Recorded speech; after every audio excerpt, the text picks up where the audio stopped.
Something revealing is happening inside the Republican Party right now, and it's not what the political coverage is showing you.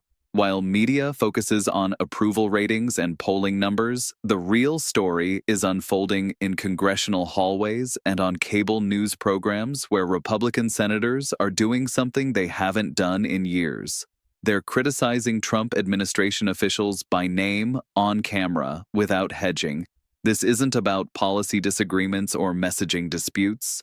This is about Republican elected officials calculating that the cost of silence has become higher than the cost of speaking out. And that calculation tells you more about where American politics is heading than any poll. Stay with me because what I'm about to show you reveals a structural fracture that will shape the 2026 elections and beyond. Let me start with what happened this week because the specific words matter. Senator Thom Tillis of North Carolina, a reliable conservative vote, went on camera and delivered an assessment of Homeland Security Secretary Kristi Noem that would have been unthinkable 12 months ago. He said she thought FEMA should be eliminated. He said when her FEMA director disagreed, she fired him within 24 hours. He called her thought processes amateurish. He said it was unacceptable for someone in a cabinet-level position. Then he turned to Stephen Miller, the senior advisor who has shaped much of the administration's immigration policy. He said Miller's comments about Greenland put the president in a difficult circumstance. He said Miller publicly called someone a terrorist before talking to anyone on the ground, and that turned out to be clearly wrong. His exact words, Stephen Miller never fails to live up to my expectations of incompetence. When asked if Miller should be fired, Tillis said if he were president, neither Noem nor Miller would be in Washington right now. This is a sitting Republican senator publicly calling for the removal of two senior administration officials on television with his name attached. Senator Lisa Murkowski of Alaska went further. When asked if she had faith in Kristi Noem as DHS secretary, she said she has lost confidence in her. When asked about other issues beyond the immediate controversy, she said there are other issues. She said she supported Noem's nomination and had great hopes. Now she's disappointed. Two Republican senators, two public statements of no confidence, both directed at officials who were supposed to be executing the administration's signature priorities. And here's what the coverage misses. This isn't really about Noem or Miller. This is about permission structures. Let me explain what that means because it's the key to understanding everything that happens next. In political parties, criticism flows through invisible channels. Junior members watch senior members. Senators in competitive states watch senators in safe states. Everyone watches leadership. When a senator like Tillis, who represents a swing state and needs Trump supporters to win re-election, goes on camera and calls administration officials incompetent, he's not just expressing an opinion. He's creating permission for others to do the same. When Murkowski, who has more independence due to Alaska's unique electoral dynamics, publicly withdraws confidence, she's establishing that such statements won't result in immediate political destruction. These statements function as signals. They tell other Republicans the cost of criticism has decreased. The protection that once surrounded administration officials has weakened. And once that permission structure cracks, criticism tends to cascade. Now, let me show you the numbers that explain why this is happening.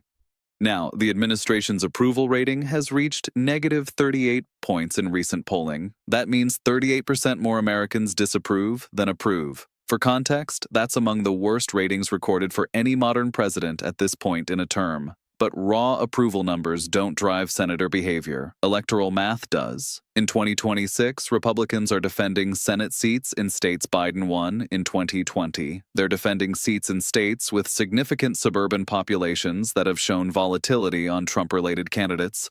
They're watching special election results that suggest enthusiasm gaps. Senators facing re-election are making calculations.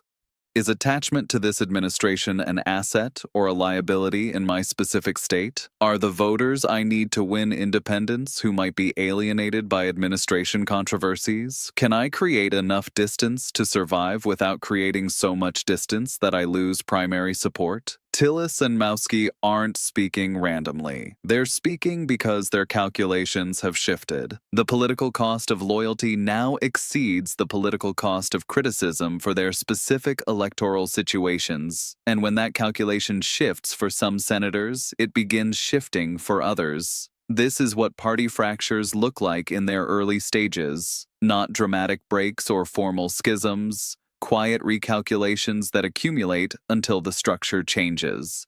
Now, let me show you the strategic dimension, because this connects to something larger than individual Senate races. The criticism from Tillis and Mauski focused on specific failures: Noem's handling of FEMA, Miller's premature public statements, the Greenland controversy, immigration enforcement that has generated negative coverage. But the underlying message is more significant. The administration is taking an issue Republicans should own, border security and immigration, and destroying it through incompetence. That's Tillis's exact framing. He said, "This is an issue that got the president elected, and the administration has destroyed it for Republicans. That's not a policy critique. That's an electoral critique." He's saying the administration is making it harder for Republicans to win on an issue that should be their strongest. When senators start framing criticism in electoral terms, they're not trying to improve the administration's performance. They're trying to create distance before voters make connections they can't undo. This reveals a fundamental tension within the party. The administration's approach generates intense support from the base, but creates vulnerabilities with the broader electorate needed to win competitive races. Senators in safe states can ignore that tension. Senators in competitive states cannot. And as we approach 2026, more senators will face that competitive dynamic. The map forces engagement with voters who aren't part of the base, and those voters are increasingly skeptical of administration conduct. Now, let me show you what's happening on the other side. Because the Democratic response reveals their strategic calculation, Democrats are watching the Republican fracture and identifying an opportunity. They see senators creating distance from the administration. They see approval numbers creating headwinds. They see specific controversies generating sustained negative coverage. Their strategic response has two components. First, they're amplifying the Republican criticism. When Tillis calls Miller incompetent, Democrats ensure that clip circulates. When Mauski withdraws confidence, Democrats highlight the bipartisan nature of concern. They're using Republican voices to validate Democratic arguments. Second, they're positioning alternatives. In California, where the political dynamics are different, Democrats are testing messages about what governance could look like with different priorities. Tommy Steyer, the billionaire activist running for California governor, represents one version of that alternative positioning.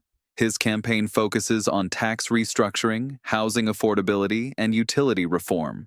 The specific policies matter less than the framing. He's positioning himself as a wealthy person who believes wealthy people should pay more. He's attacking corporate monopolies, particularly in energy. He's proposing rent control and housing construction acceleration. Whether these policies would work as designed is debatable. What's strategically significant is the contrast being drawn. While the national Republican brand deals with competence questions, California Democrats are presenting detailed policy alternatives. That contrast is intentional. Democrats believe voters exhausted by controversy will be receptive to candidates offering specific plans rather than dramatic conflict. The Steyer campaign also reveals something about Democratic donor dynamics. He's self-funding, which insulates him from the donor pressures affecting other candidates. He's explicitly criticizing other billionaires and corporate leaders for failing to speak against administration policies. His framing: if you won't stand up for democracy and rule of law, you forfeit your right to be considered a leader. You only get to talk about business and money because that's all you care about. That message is designed for a specific audience. Voters who feel abandoned by institutions they expected to provide moral leadership. Voters frustrated that corporate America has largely accommodated rather than resisted administration policies they find objectionable. Whether that message wins a California primary depends on factors specific to that race. But the strategic choice to make that message central reveals democratic assumptions about voter sentiment. Now, let me show you what this means for you personally, because these political dynamics have tangible consequences.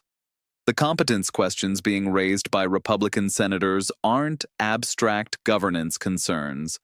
They affect how agencies function. They affect whether emergency response works when disasters hit. They affect whether immigration enforcement operates within legal boundaries or creates liability exposure for communities. When a senator says the FEMA director was fired for disagreeing with the secretary, that suggests personnel decisions are driven by loyalty rather than expertise. When that pattern repeats across agencies, institutional knowledge degrades, response capacity diminishes. You experience this as slower disaster response, as agencies that can't answer questions, as government services that don't function as expected. The economic policies being debated in California have direct implications for residents there and indirect implications for everyone else. If California implements significant tax restructuring, it creates a natural experiment other states will study. If utility reforms reduce energy costs, other states will consider similar approaches. If housing acceleration succeeds, it provides a model for the national housing shortage. State-level policy innovation matters because federal gridlock has made national solutions difficult. States become laboratories and successful experiments spread. The electoral outcomes in 2026 will determine the balance of power in Congress. That balance affects everything from budget priorities to oversight intensity to judicial confirmations. Your daily life is shaped by decisions made by whoever holds those majorities and the permission structures being established now. The calculations senators are making about what criticism is acceptable will determine what kind of Republican Party emerges from this period. A party that successfully distances from controversies might maintain electoral competitiveness while moderating some positions. A party that doubles down might energize its base while alienating persuadable voters. The choice being made now shapes options available later. Now, let me tell you what to watch in the coming months, because the signals will reveal which direction this fracture develops. First, watch for additional Republican senators criticizing administration officials by name. Each new voice expands the permission structure. Pay attention to which senators speak and which remain silent. The pattern reveals electoral calculations across different state types. Second, watch primary challenges. If Republican senators who criticize face primary opponents, and those opponents receive administration support or base enthusiasm, it signals that criticism carries costs. If critics don't face serious primary challenges, it signals the permission structure is solidifying. Third, watch polling in competitive Senate states, not just approval ratings, but issue-specific polling. If voters in those states express concern about the same issues senators are raising, the electoral calculation becomes clearer. Senators follow voters more than they lead them. Fourth, watch donor behavior. Money flows toward candidates donors believe can win. If Republican donors start directing funds away from candidates closely tied to administration controversies, it accelerates the distancing dynamic. Money is the leading indicator of elite confidence. Fifth, watch state-level Democratic positioning. If candidates like Steyer succeed with messages emphasizing contrast and specific alternatives, it provides a template for 2026 federal races. If they fail, Democrats will adjust their approach. The next 12 months will determine whether the fractures visible today widen into structural breaks or heal into temporary disagreements. Here's what we're actually witnessing: a political party processing the tension between its base and its broader electoral needs. That tension exists in every party, but it becomes acute when the gap between base enthusiasm and general election viability widens. Republican senators like Tillis and Mauski are the early indicators. They're positioned where the tension is most acute, needing both base support and crossover appeal. Their public statements reveal that they've concluded the current positioning creates more risk than benefit. Whether other senators reach the same conclusion depends on factors specific to their states and their political calculations. But the permission structure now exists. The first criticism has been voiced. Others can follow if they choose. The Democratic response will shape whether they can capitalize on Republican division or whether their own internal tensions create equivalent vulnerabilities. And the voters, as always, will ultimately decide which calculations were correct. The system doesn't change through dramatic moments. It changes through accumulated small decisions. Senators deciding to speak or stay silent, donors deciding where to direct funds, voters deciding what they're willing to tolerate. Those decisions are being made now, and they'll determine what options remain available in 2026 and beyond. Watch the senators who are speaking. Watch the ones who aren't. The pattern tells you more than any poll about where this is heading. Political parties don't announce their fractures. They reveal them through the changing behavior of their members. Happening now. Top Republicans turn against Trump as panic grows.